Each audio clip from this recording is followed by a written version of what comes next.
All right, we're going to weave several different concepts together in another mashup. We're going to put together Alanis Morissette with track and field and James, the brother of Jesus. We're going to smash those three together. Again, something I'm pretty confident no one else has ever put together, okay? Starting with about the most important concept, if you're going to be a spiritual person, is recognizing the soul blob thing I draw all the time and the stick figure, which we all recognize, okay? And so with what we're about to talk about, the key is recognizing you have a choice. You either think you're a spiritual being, which I say AKA you, or you think you're a human being, which is AKA temporarily you. And that's something we can all embrace quickly. You know that your physical self is temporary. It's going to go away at some point. The challenge is recognizing, is there an eternal you? Is the spiritual being who you really are? And is it the spiritual text? Is that what they're referring to? Religion gets screwed up because most people take spiritual teachings, which are designed to talk about your spiritual self, and they flip it into the physical self. And that don't work.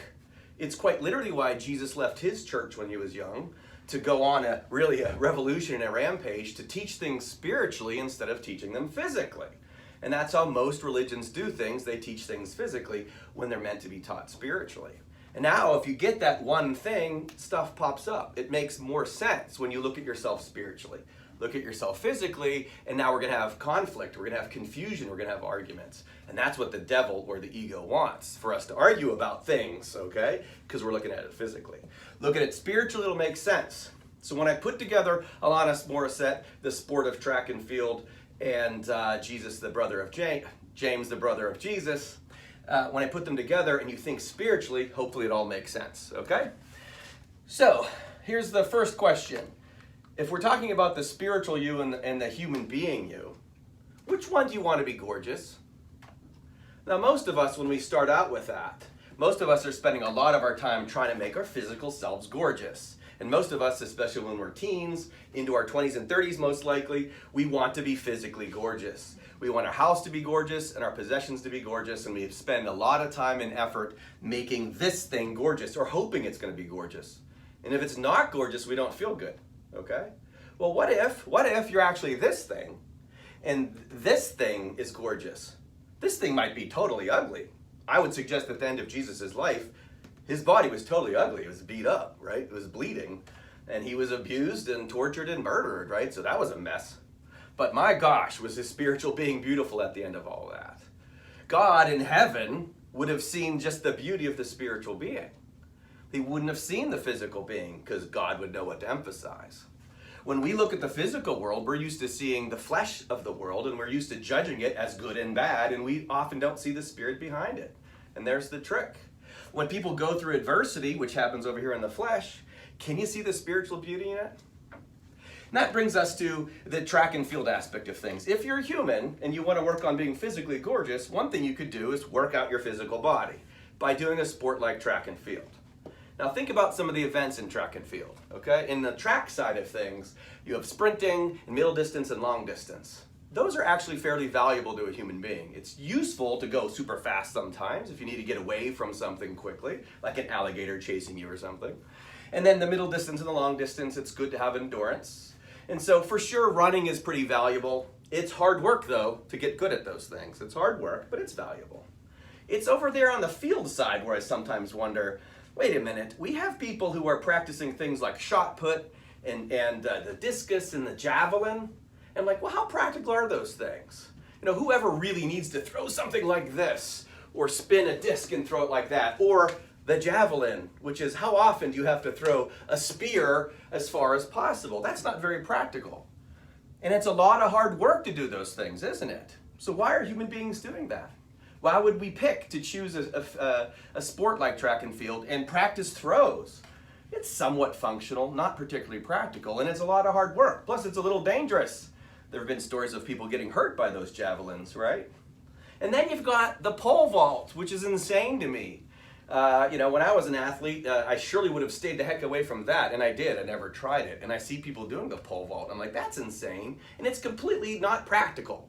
When would you ever need to get over something high and happen to have a pole laying around? And it's completely, in one sense, a waste of time. But then why do people do it? Why do they practice the physical fitness of that? and the ability to get over those high bars by using a pole. Why did they do that? It's quite valuable for your physical appearance, right? You ever looked at the body of a pole vaulter? They're fit, okay? It's pretty hard to be good at that and not be fit. And so there's obvious value in it, but it's hard work, and yet people do it. Why? Because they want to make this better. And is there anything wrong with that?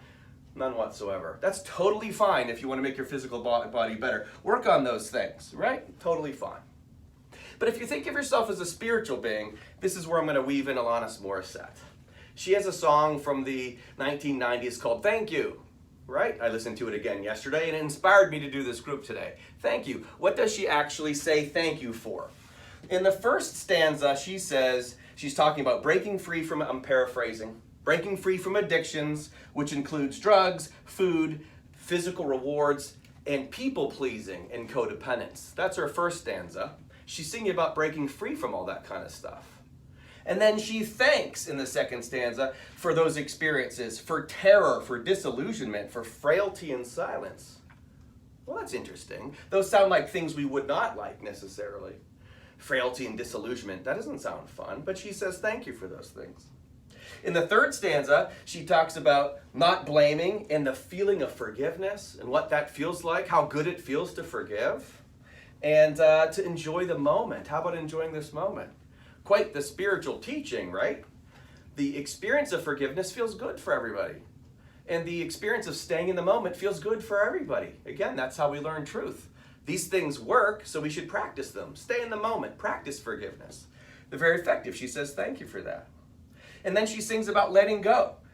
She sings, basically implies when you let go, it gets harder for a while. That's absolutely true. Luke 12:47 and 12:48. When you know you need to let go, a bunch of trials and tribulations come your way.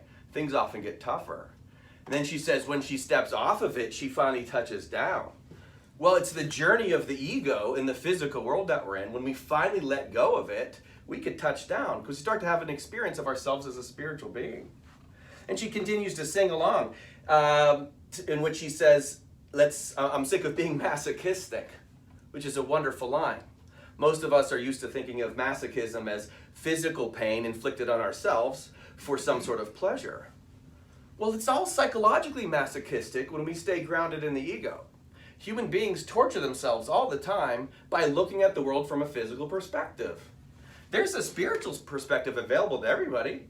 We're masochistic because we beat ourselves up. When she says not blaming each other and let's not be masochistic, this reminds me of that Chinese proverb. We're all on the same journey. Those who blame others have not started. Those who blame themselves are halfway home. Those who blame no one have arrived. See, we're all doing this together as a team, but it doesn't seem like that. It seems like we're separate somehow. Thanks to the science of entanglement, we're all interconnected, and we're using each other. Oftentimes, it's through negative experiences. We use each other to practice the spiritual skills. The very things that Alanis is saying thank you for, all these painful experiences, she's ultimately grateful for because it's guiding her somewhere. So let's not be masochistic. Stop beating ourselves up. Stop, first of all, looking at ourselves physically, which is the wrong way to do it. Look at ourselves spiritually. Now we're going to develop good spiritual abs and a great spiritual head of hair, right? We'll look gorgeous spiritually if we practice spiritual skills. Well, just like in track and field, it's difficult to do spiritual work, isn't it? What's the point of the javelin or the pole vault? You're going to get more physically fit when you work on those things. What's the point of negative physical experiences? It's to practice spiritual discipline. Now you're working out your soul, right? If no one ever hurts you, how are you going to practice forgiveness? If you never stand in a long line, how are you going to practice patience? We need physically difficult things to happen to practice spiritual things. It has to happen. Alanis understands that. She says, how about I remember my divinity? Well, there you go. There's the point. Starting out the song, or all of us, once we start our journey, we think we're physical beings. And if you're spiritual, especially when you're younger, we think we're trying to impress a spiritual God. We're trying to impress a physical God somehow.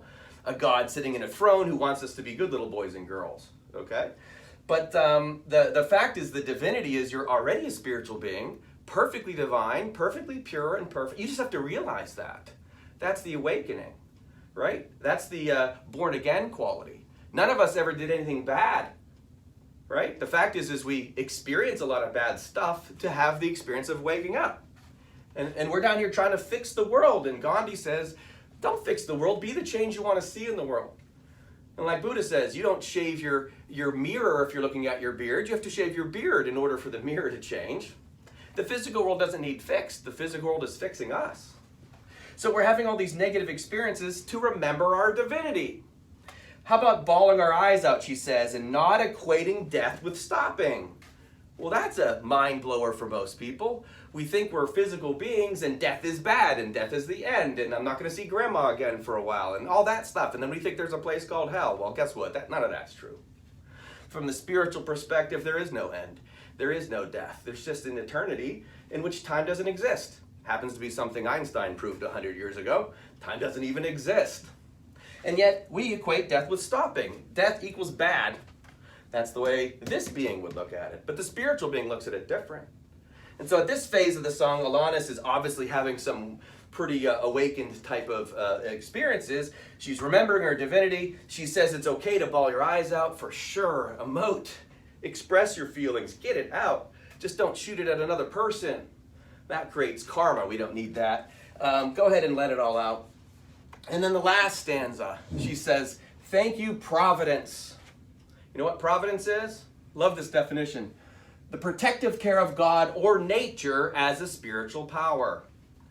Now I could go on for hours about both those things. From the spiritual/religion perspective, we can think of God, a divinity, some sort of being that's in control, if you will, of all this or set all of it up. And if that works for you, say God. Or nature as a spiritual power. That's why here we do quantum physics and say, whether you believe in a God or not, it's the way the world works. Nature itself is going to put us through this evolutionary process of elevating our consciousness through our experiences.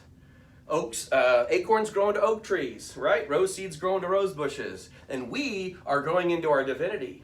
We are going to experience that again. That's going to happen, and nature is going to assure it. You will not be satisfied with settling for your depression and your anxiety and your addictions and your resentments. And who feels good? Like, man, I started to resent more today. But you got to go work that out. Like a person on track and field who's going to work on a middle distance run, right? Or try to do the triple jump, which, by the way, is also completely useless. Who would ever do a triple jump in real life? That looks so silly, but it's fun to watch, right? Why do that? Because you're strengthening your physical skill set, aren't you? Well, on the spiritual side of things, we got that going on too. Good if someone hurts you, right? You get to practice forgiveness now. Good if there's a long line. You get to practice patience. Good if you're afraid about something. You get to practice courage. All of those are strengthening your spiritual skills. Thank you, Providence, because that's the way it's set up. And then she says, thank you, disillusionment. Thank you, nothingness. Well, what's disillusionment? What's Maya mean? It means illusion. Well, disillusion, we're in the world of Maya. Disillusion implies physical disappointment, okay? Physical frustration. It's also the first noble truth of Buddhism, dukkha, all right? You're here, you're going to be disappointed. Well, disillusionment also can mean to get rid of the illusion. It's a bit of an awakening experience, right? No longer am I sucked into the illusion. And so I get forced through pain and suffering to recognize my spiritual divinity. And at the same time, I can see through the illusion, which is the clarity she sings about. Thank you, clarity. At the end of the song, it's coming to her. She's understanding, after all this messy stuff I went through, she now has clarity. And she doesn't sing it. And again, this is my interpretation of her wonderful song. But that's because towards the end, she's realizing, sure enough, she's a spiritual being. She can see it. She's released herself from all those things. And thank you, nothingness. Nothing more Buddhist than that, right? The void, if you will. It's even the Big Bang that we all come from. The nothingness, which is the silence inside our own heads. Our pain comes from that blah, blah, blah, the chatter that we all have. Charlie Brown's teacher. Wah, wah, wah, wah, wah. Non-stop, going on all day, none of it true. All of it causing pain and suffering. But then you get to this place of silence. It's in that silence, as it says in Genesis, to be still and know that I am God. To understand that you're a spiritual being, you're a divine being. You don't get to that place until you're silent. It's the purpose of meditation, to learn how to quiet the mind, to learn how to focus the mind. And then you have this sense, this awareness, it's gnosis, this awareness that you're a divine spiritual being. And it's all the pain and the suffering that we went through that force us into that. And of course, you're not going to be satisfied with using heroin or being an alcoholic or resenting your neighbor for the rest of your life.